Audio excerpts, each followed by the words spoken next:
જય માતાજી મિત્રો, હર હર મહાદેવ. સ્વાગત છે તમારું મારી યુટ્યુબ ચેનલ આજના સત્સંગમાં. આજના વિડીયોમાં આપણે જાણીશું 2026ની વસંત પંચમી, જે 23 જાન્યુઆરી અને શુક્રવારે આવે છે. તો વસંત પંચમીનું મહત્વ શું છે તે જાણી લઈએ આપણે. વસંત પંચમી હિન્દુ ધર્મમાં અત્યંત પવિત્ર દિવસ માનવામાં આવે છે.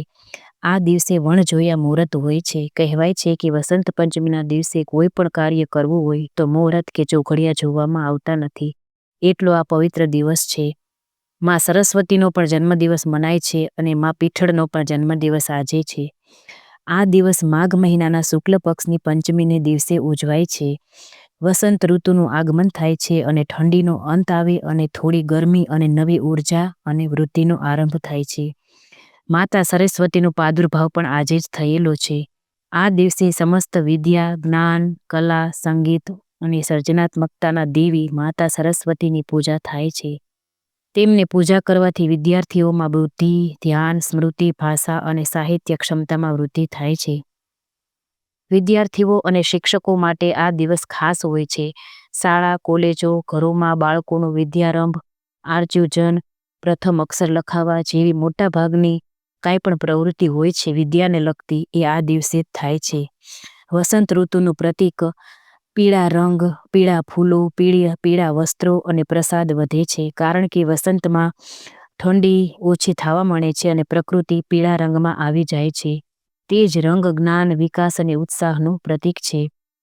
સરસ્વતી માના પૂજામાં પણ પીળું વસ્ત્ર, પીળું ફૂલ, પીળો પ્રસાદ એટલે કે કેળા, પીળી મીઠાઈ, કોઈ પણ પીળી વસ્તુનો વધારે ઉપયોગ થાય છે. પીળો રંગ એટલે ગુરુનું પણ પ્રતીક છે. જે ગુરુ ગ્રહ છે તે પણ વિદ્યા સાથે જોડાયેલા છે.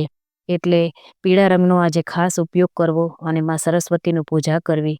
કહેવાય છે કે આજે સરસ્વતી માનો ફોટો લાવી અને ઘરમાં સ્થાપન કરી વિદ્યાર્થીઓ જો માતાજીની પૂજા કરે, પીળું ફૂલ ચડાવે, પીળો પ્રસાદ ચડાવે, પીળા વસ્ત્રો પોતે પણ ધારણ કરે અને પછી ચોપડી અને પેન લાવી મૂકી અને તેનો પછી વિદ્યામાં ઉપયોગ કરે તો વિદ્યાની વૃદ્ધિ થાય છે. ખાસ કરીને આજે પીળા રંગનો વધુમાં વધુ ઉપયોગ કરવો જોઈએ. મુહૂર્ત વિશે જોઈએ તો તારીખ 23 અને જાન્યુઆરી છે અને શુક્રવાર છે. આ દિવસે પંચમી તિથિ સવારે 2:28થી શરૂ થઈ 24 જાન્યુઆરી સુધી રહેશે. શ્રેષ્ઠ શુભ મુહૂર્તની વાત કરીએ તો 7:13થી લઈ 12:33 સુધી આ સમય દરમિયાન પૂજા કરવી સર્વોત્તમ ગણાશે. સવારના 7:13થી લઈને પૂજાનું વિધાન જોઈએ તો તૈયારી અને શુભ પરિપાટી કરવી પડે તો સ્નાન કરીને પવિત્ર વસ્ત્ર ધારણ કરી વિશેષ કરીને પીળા રંગ જ પહેરવા, પીળા રંગના વસ્ત્રો પહેરવા વધારે લાભદાયક રહેશે. પૂજા સ્થળને સફાઈથી તૈયાર કરો.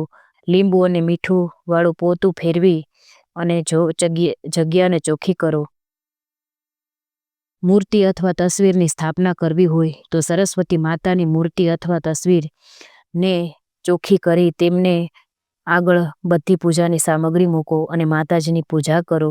પૂજા સામગ્રીમાં આપણે જોઈએ તો પીળા ફૂલો, દીવા, તેલ, કુંજિકા મંત્ર એ માતાજીનો મંત્ર છે. ઓમ એમ સરસ્વતી નમઃ ની માળા કરવી.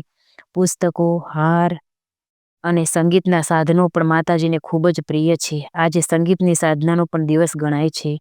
પીળી ખાદ્ય વસ્તુઓ જેમ કે કેસરી ભાત, પીળા લાડુ, અક્ષત, ચંદન, કુમકુમ, ફળો અને મીઠાઈઓ વગેરેમાં પીળો રંગ ખાસ રાખવો. આ સામગ્રીનો ઉપયોગ તમે પૂજા દરમિયાન કરી શકો છો.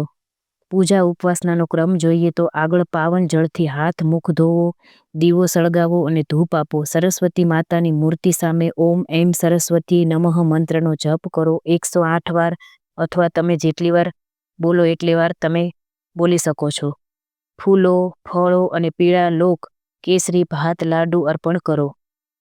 પછી પુસ્તકો, પેન ને પણ વંદન આપી આ દિવસે વિદ્યારંભનું પાવન સંકેત છે. એટલે વિદ્યાર્થીઓ આ દિવસે શરૂઆત કરે છે. સાંજે આરતી કરી અને પૂજા પૂર્ણ કરો. આવી રીતે માં સરસ્વતીની ઉપાસના કરી અને આજે માતાજીની કૃપા મેળવી શકાય છે. વસંત પંચમી એ જ્ઞાન દેવીએ વિદ્યાર્થી, કલાથી અને બુદ્ધિથી સંબંધિત માતાજીની મૂર્તિ છે. 2026માં આ દિવસે 23 જાન્યુઆરીએ મનાવવામાં આવશે આ તિથિ. પૂજા સમયે પીળા રંગ, શુદ્ધતા, મંત્રોપચાર અને પુસ્તકો, કલમોને વંદન કરવું એ મહત્વનું છે.